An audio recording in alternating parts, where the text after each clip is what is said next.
జై శ్రీ మహాకాల్. అందరి నమస్తే. ఇది భస్మహారతి వీడియో అండి. స్కిప్ చేయకుండా లాస్ట్ వరకు చూడండి.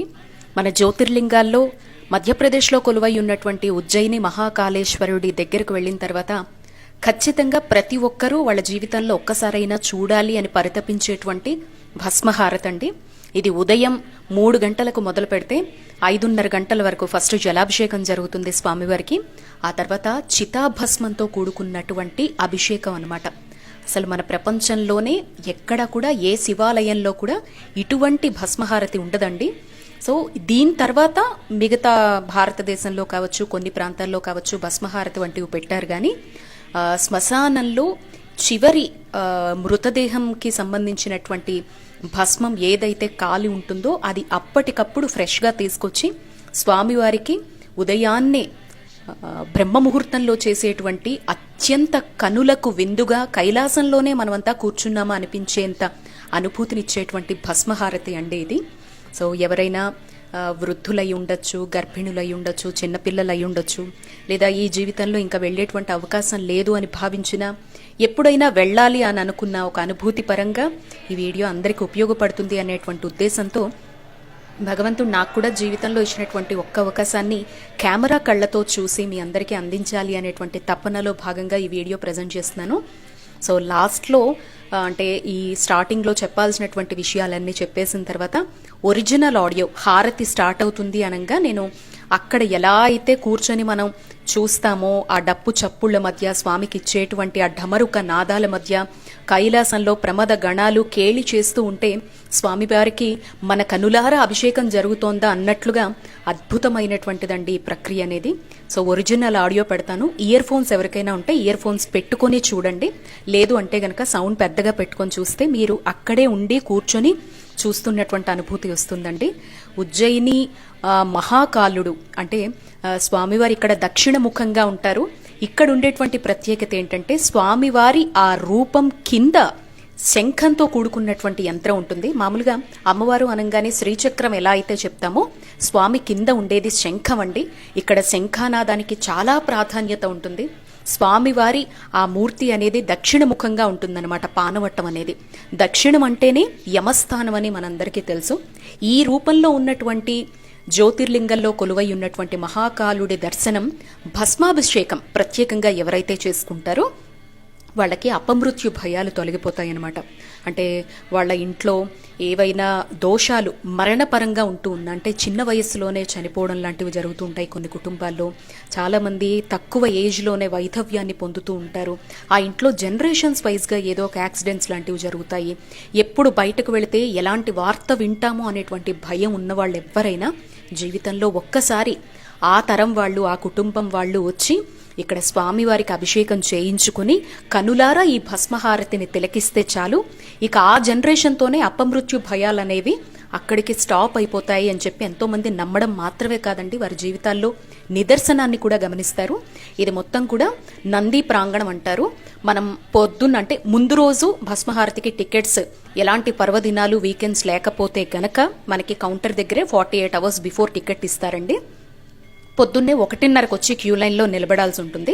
భస్మాన్ని ఎలా సేకరిస్తారు అనేటువంటి సమాచారంతో కూడుకున్న వీడియో కూడా దీనికి ముందర పెట్టాను. బట్ పెద్దగా వ్యూస్ రాలేదండి. చూడండి, కనీసం మనం వెళ్ళలేకపోయినా ఇటువంటి సమాచారాలు తెలుసుకోవడం కూడా అంతే భాగ్యాన్ని ఇస్తాయి.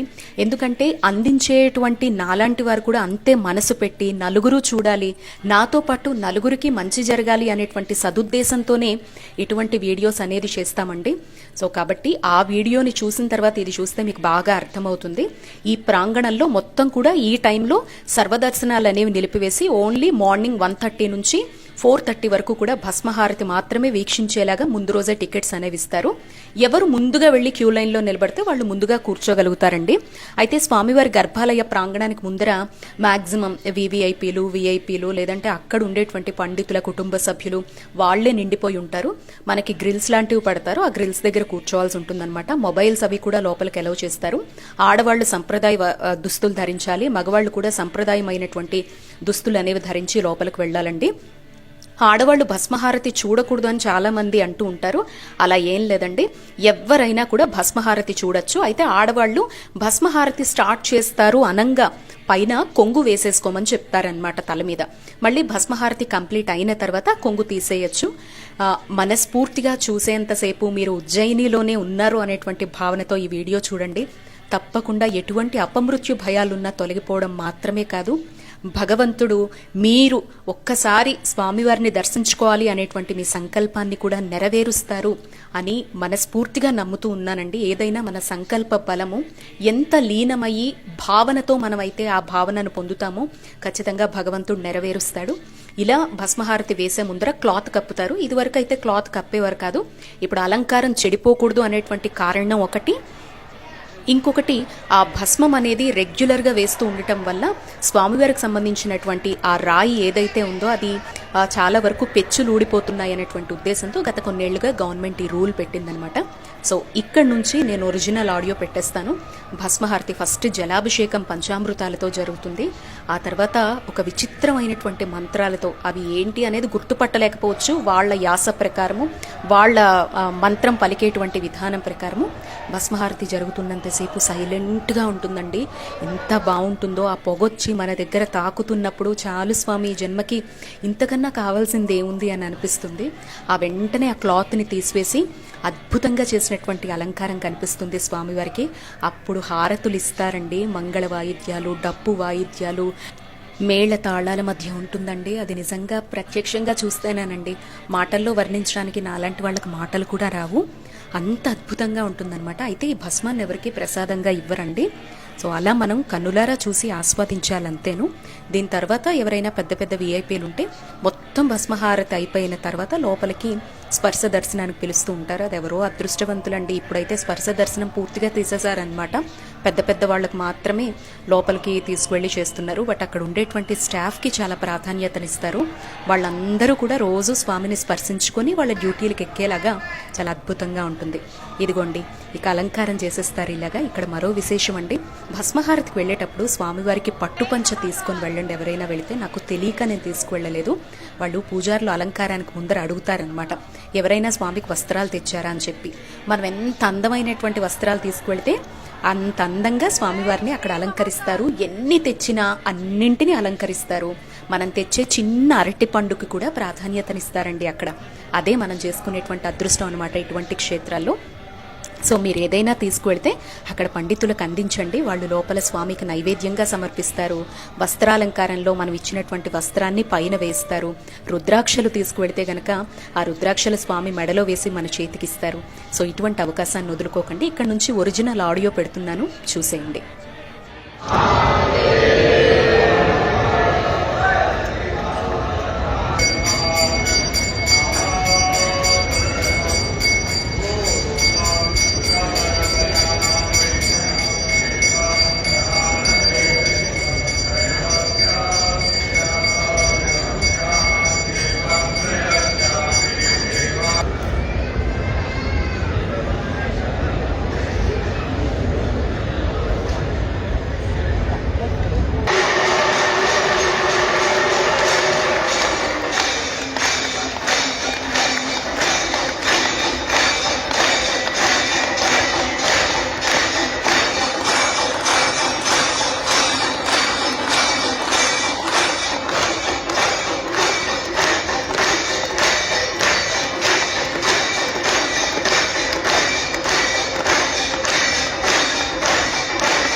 शङ्कर जय जय शङ्कर हर हर शङ्कर हर हर शङ्कर जय जय शङ्कर